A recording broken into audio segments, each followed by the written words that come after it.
Really excited today on the Idaho Leaders United podcast. We have a special guest today, Christina Bennion. She joined the Wassmuth Center for Human Rights as the executive director in November of 2022. Prior to joining the center, she worked in various leadership capacities in refugee resettlement in the Valley for over 24 years. They have some exciting developments with a new center that's opening here in a few months, and we're really happy that she's coming on to talk about racism in Idaho.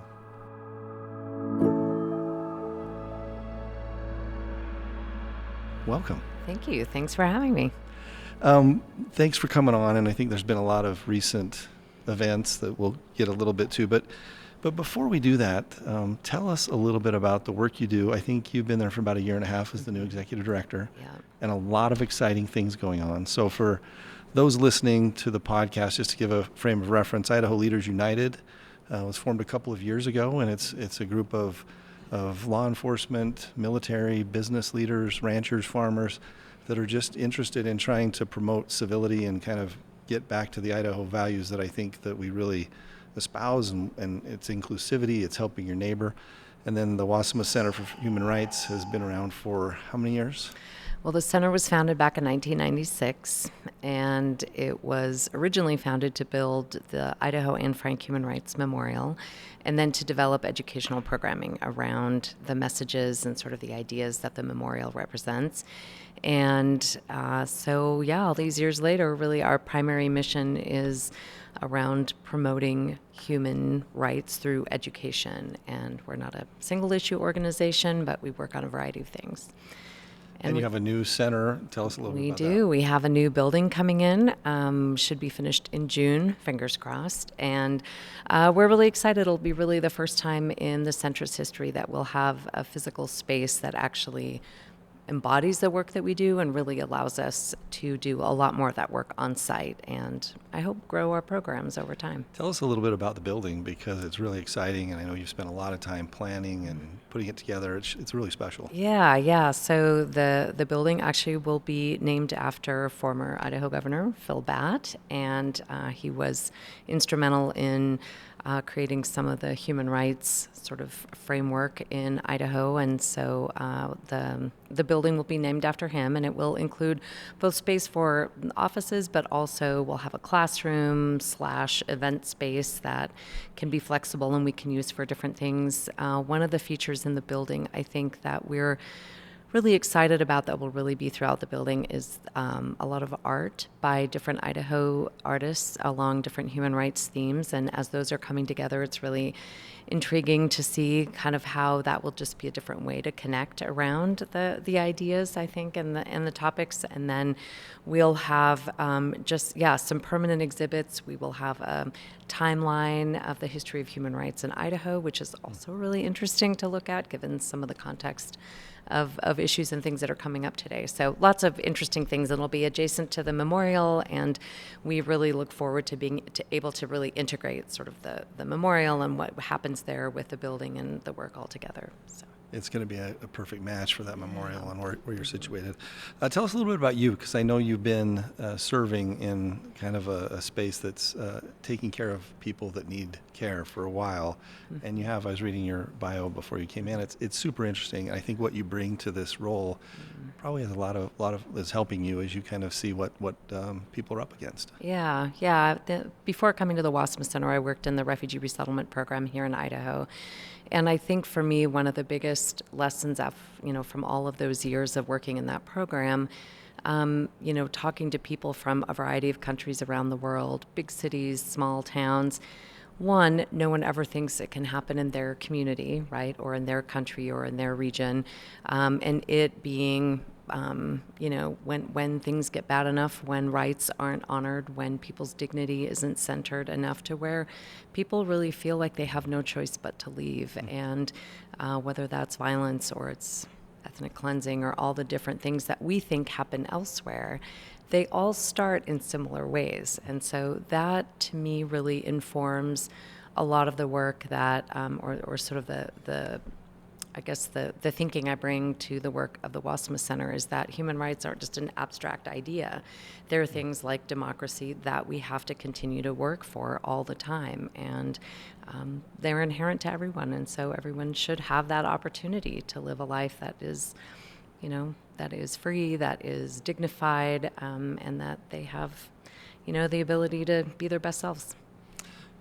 Of all the years doing that, tell us a little bit about that work and what people are up against, or how the programs are going in Idaho right now. What would you want people to know out there about the refugee programs? I mean, I think a lot of people, think it's new. So Idaho has been involved in resettlement since the 1970s. So it really is part of a national effort to resettle people who are fleeing persecution and violence around the world. There are specific criteria that people have to meet, essentially, to qualify to come as refugees. In Idaho, the primary resettlement happens in the Treasure Valley and in the Twin Falls area. And Idaho resettles probably about between 1,000 and 1,200 individuals a year from a wide variety of countries right now: the Ukraine, Afghanistan, the DRC, the Democratic Republic of the Congo. And it's a hard journey. And the people who come, if you think of any cross-section of a community, that's who you will see arriving through the refugee program. So you have people who were professionals, who were farmers, who were educators. I mean, the whole gamut. And ultimately, there are people who, again, are really living like all of us and, hoping to find a place that they can, rebuild their lives in freedom and dignity. So you probably have some very personal stories of probably some amazing people that get here, hardworking, figure it out, and have to a whole new culture and how do I live? But we could probably do that for a long time talking about those. But thank you for that. It's a whole other conversation. Thank you for that service. So the kind of setting the stage for what I wanted to get into today is, I was in healthcare for a long time, and now around a lot of business leaders in the Valley, we've had this explosive growth. We're trying to take care of our people. We're trying to recruit to Idaho. We have physicians leaving Idaho. I gave a talk to some OBGYNs a few weeks ago, and so people are leaving. And then you've got big businesses trying to create employment centers here and bring people in. So we've got some history here, right? And for a long time, Idaho had a black eye as kind of a place that wasn't welcoming, and it was mostly from outsiders coming in, because you go before that, there's this heritage of Idaho that I love, which is neighborly, and you look at the diversity we have in who's settled here and how it all worked. But there was a time not too long ago where it was one of our biggest problems, and let's talk a little bit about that, and then kind of what's happening now and how we need to learn from our mistakes and kind of be the Idaho we know we should be for lots of reasons.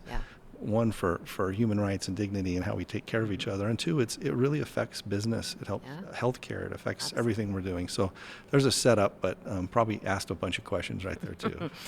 I mean, and I think Idaho's really interesting because the history or the moment in time that I think you're referring to is when the Aryan Nation compound started up in northern Idaho, and I think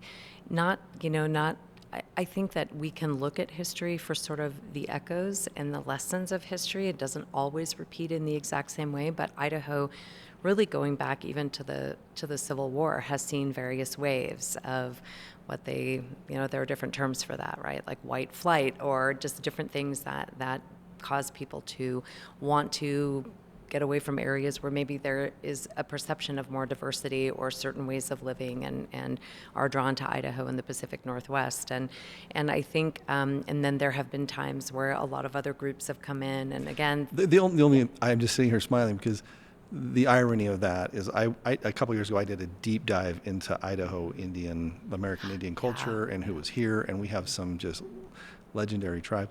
It's interesting because we think it's our Idaho, but we took it from other people, which is always remind people when when we get into these conversations that we weren't here first. Right, absolutely.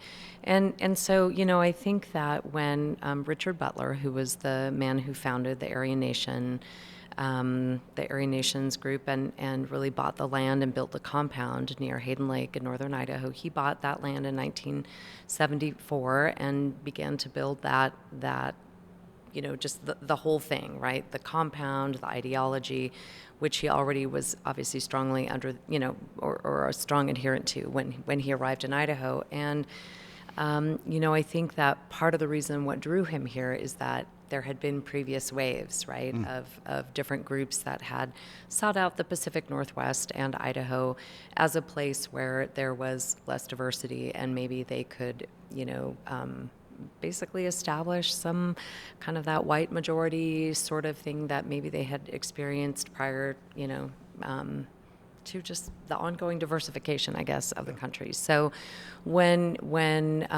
Richard Butler, arrived there, and I think originally, even in the community itself, there's a great book called Hate is My Neighbor that was written actually by Bill Wassmuth, who our center is named after, and another gentleman. And it describes kind of this slow dawning on people in the community that this wasn't just like a group of people kind of having I don't know, like a little club in the woods or something, right? That there was real intention, and there was real mission connected to that. And unfortunately, what happened over the next many years, not just in that area, Coeur d'Alene and Hayden Lake, but really across the region, was intimidation and harassment and violence, right? And so there really, I think it's this interesting flip side for Idaho, right, where we have this very real and the Southern Poverty Law Center identified the Aryan Nations as one of the first really violent extremist, organizations kind of in the modern era, so to speak, right? And so we also see, though, in that community how people across different political groups, religious groups, just around the community and the region came together to say, this is not what we want in our community. This does not speak for our values, and really had a very intentional, not easy, but very intentional, sort of working towards ultimately disbanding the Aryan Nation group and complex, which took until 2000 and actually was a lawsuit that ultimately bankrupted the group. But so there was a lot of tremendous effort on the part of a lot of people in the community up north to really counter that. So.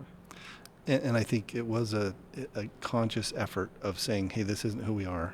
Yeah. We're going to stand up to this, which is hard. Yeah. I mean, you're standing up to people that are bullies. Yeah. That's part of the deal. And so what should we have learned from the past, and what might we be struggling with learning? I think because a lot of the echoes of those, I like that when you use that term, they're still there. Sure. And what should we have learned from that? Well, I think, what strikes me sometimes is sort of, there's a saying that's used in different contexts, but kind of the frog in the pot, right? So if there's a pot of boiling water and you throw a frog in, the frog isn't going to jump right out because it knows it's hot. But if you slowly heat up that water, the frog will often kind of cook to death, right? And so I think sometimes it's easy, and this I think is what happened back in that era as well, it's easy to overlook, right, or to kind of oversee. And one of the things that, that when you look back at the records from those times, there were certain people who were tuned in and saw the signs right away, and they felt like, whoa, this is like a sign of something to come. And a lot of people who were like, you're overreacting, right? Which I think we tend to see that as well now, right? Some people feel really like, oh, this is too much or whatever, and others are like, you're being too political, or, whatever it is. And so I think one lesson is, when we see something, we say something and do something, right? So I think it's calling it what it is. So if, there's one thing to be, for example, conservative, there's another thing to be, in a group that has a clear ideology that is really targeting and groups or identities or whatever, right? And calling that what that is, and really having the courage to stand up and say, hey, this is not right. And absolutely. And we're going to do something about it collectively. And I think I'm really proud of Idaho Leaders United. And I'm going to say this just because this session there was a bill that went through. That on the surface, you talk to people, it was basically, our Constitution says that we're going to protect against enemies, foreign and domestic. Yeah. There's a reason it said foreign domestic. And I look at the Aryan Nation, that was a group that was a domestic terrorist organization. Absolutely. That was founded in Idaho. And the legislation that they were passing were saying that to be labeled a domestic terrorist, you had to have a tie to a foreign nation. And it was just, so again, sometimes you look at these things and you're like, did we not learn anything, right? It was here in Idaho, and we did have to fight hard to change that perception and head the right direction. So I'm proud of kind of that legislation died this year, but it's going to probably come back. Yeah. The other thing I would say for people listening to this, because I hear a lot of, well, what can we do about it? I mean, people live their lives and they're busy, right? They're just, they're taking, their kids to practices, and they're forgetting their baseball mitts or their uniforms. Yep. And so they're busy, they're working, they're making a living, they care about their family and their community, but a lot of times they don't know how to plug in. Right. And they don't know the importance of elections and primaries and all of this. So can you speak to that a little bit about people, just what do you do if I'm a normal person listening to this, and I'm a busy family, mom or dad that lives in Meridian, and I've got 3 kids, and I'm trying to, but I care about this. What should I do? Yeah. I mean, Eleanor Roosevelt has a really famous quote where she talks about human rights are close to home. They're in our communities, they're in our schools, they're in our businesses, right? So I think sometimes we think, like democracy is a really big thing, right? You can always get involved locally. I think, a big one these days is, so for example, if you're that family with 3 kids and you're trying to keep it all together, pay attention to what's happening in your kid's school. We see a lot of things emerge in schools, right? We see a lot of things where kids are testing out things. Maybe they heard something or they saw something, and they're kind of testing, like, what is it like if I draw a swastika on a desk? Or what is it if I pass along this meme or something, right? So I think sometimes paying attention to the things that are close to us, if something's happening in your workplace that you kind of wonder, or you hear a coworker, express, concern. I mean, really trying to think about that lens of, like, in my sphere of influence, what are the things, who are the people that might be negatively impacted by something that's happening? It, really, it shouldn't always have to be someone that comes from outside and draws a lot of attention, right? Where a thing happens. But a lot of these things really are close to us in our lives, and you don't have to, of course, if people feel called to run for office or to, get involved in a bigger way, there's always a huge need. I think democracy and all of these things that are really important, these ideals, we have to be actively working towards those. But I would say for the people who feel like they don't know where to start or feel overwhelmed and too busy to take on one more thing, just pay attention to what's happening in your space already, and how can you work to make that a space that is more inclusive, that doesn't allow bullying or doesn't allow language that is hurtful to groups and things like that. It's really a lot of times that's, I think, where we can actually have a bigger impact than we think. I love that. And I know this, one of the things that I learned when I ran for governor, 'cause it was 2 years of kind of going everywhere, like all around the state, every communities, and you're in people's living rooms. There are a lot of wonderful people. Yeah, absolutely. Like amazing, wonderful people that are probably in tune to their sphere and value these values that really are American values of we take care of each other. Yep. We help our neighbor. We're as concerned about equality as we are freedom. Yeah. And we want to live these principles. And then I think sometimes it would always surprise me when I would ask them questions about, what do you know about our lieutenant governor? What do you know about, just these questions. And they were like, I'm just so busy. But I love what you just said of start local, start with what you can do around you, and then look for other ways to be informed and be involved.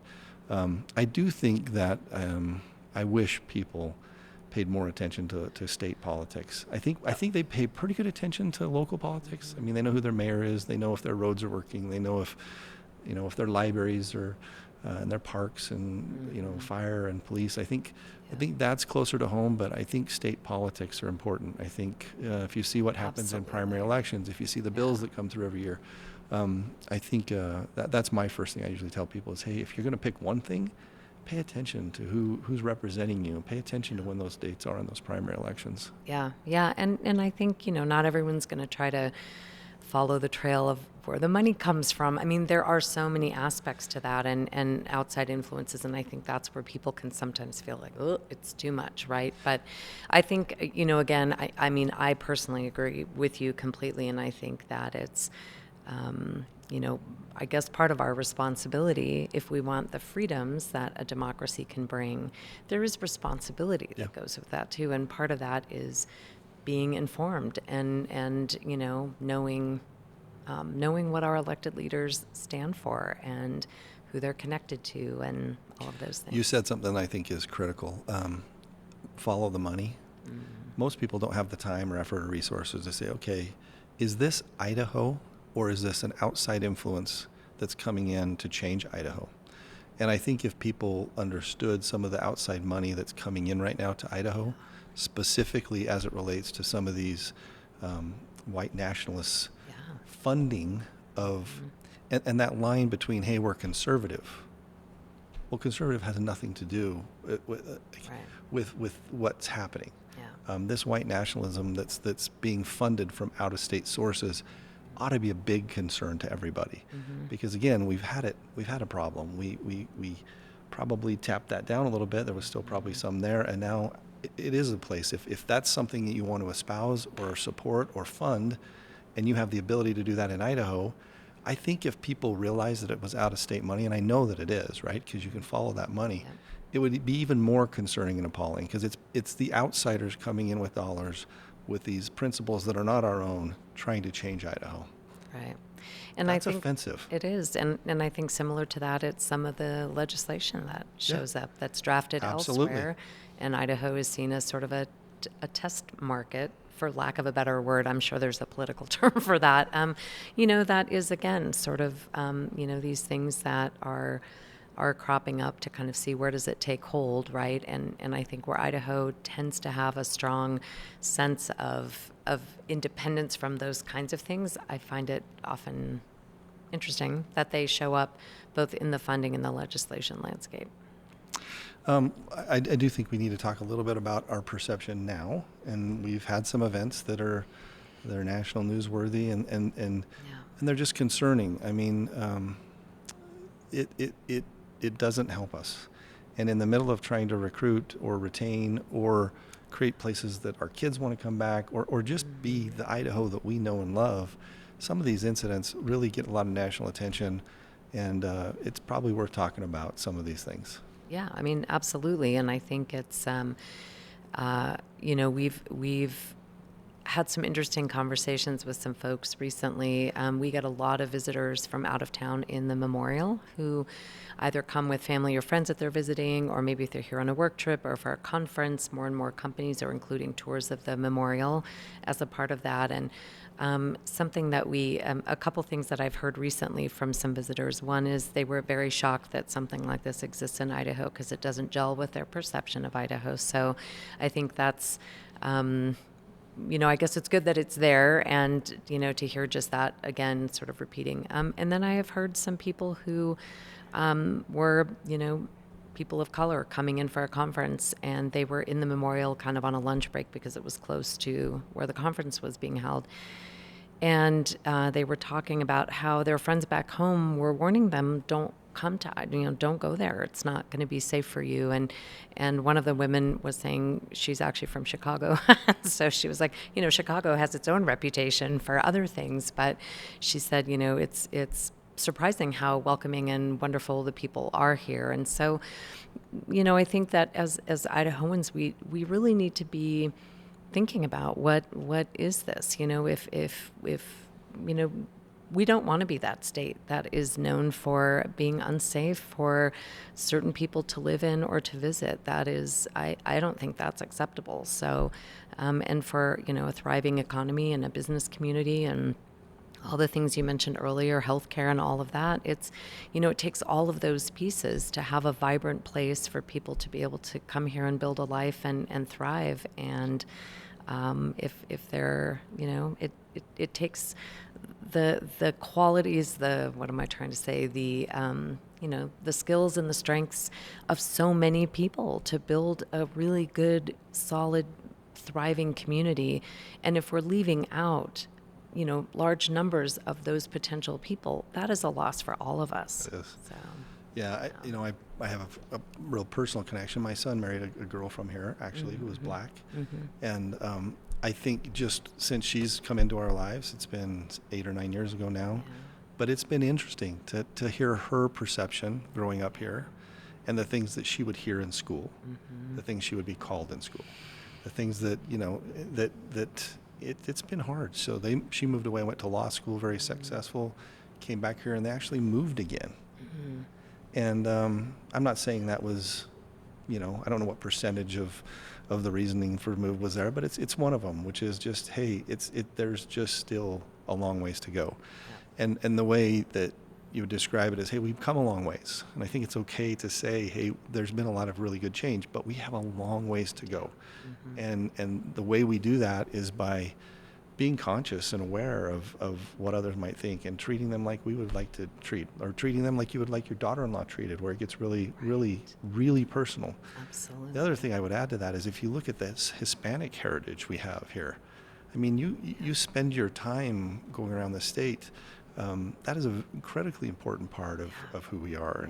And it's just, there's I think that if it can get personal, and people can understand the pain and anguish that it causes when you're not afforded those basic rights that you should be, or you're bullied or called names or whatever, it is personal. And I think the more stories we can share and the more we can talk about that, the more we can make change. Yeah, absolutely. I think, I think that word you just used, stories, I think is a really powerful way to connect people, because numbers, data, economic figures, all of those things are important and part of that as well. But when we have the ability to really, I think stories open our hearts differently than numbers and data do. And so I think that is always an opportunity, right? How are we including and sharing more stories from a variety of backgrounds and perspectives. And really quick, I just wanted to go back to your earlier question about what are lessons that we could learn.